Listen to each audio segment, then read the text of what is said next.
Guys, itura ko na Pareha ni Jed Tongson o si Joel Radillo. Ready nga. Yung best friend naman na sila dua.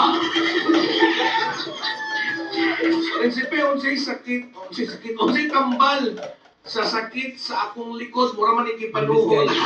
Actually, dili na panuhod kami gada. Sugod mo ko na sa atong mga stress ba sa pagpanarbaho, Ano ba sige ka lingkod, o baka sige tinduga, di ba?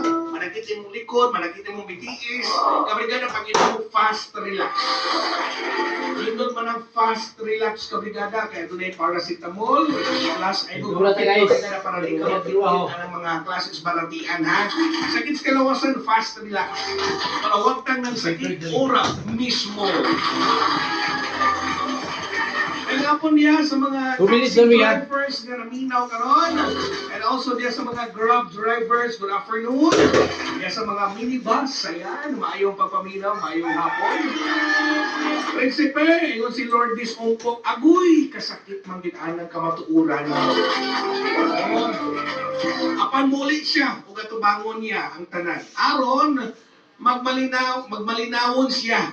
Lain po kaayoy, si Laris man itong iyang ikauban sa kinabuhi. Yan na lang nato bangon o klaruhon ang tanan. Maura na ako ikatambang Idol Prinsipe. Good luck sa imong program. God bless atong tanan. From Bri sa San Roque, Iligan City. Ayan.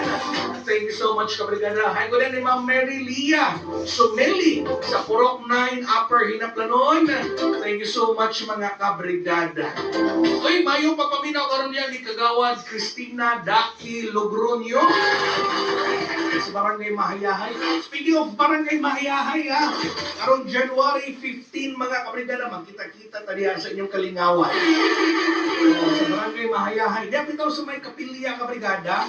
Diya sa may senior citizen nga building. Diba sa sulod, ay kapilya. Tapan mismo sa kapilya. Oh, diya ni kalingawan niya.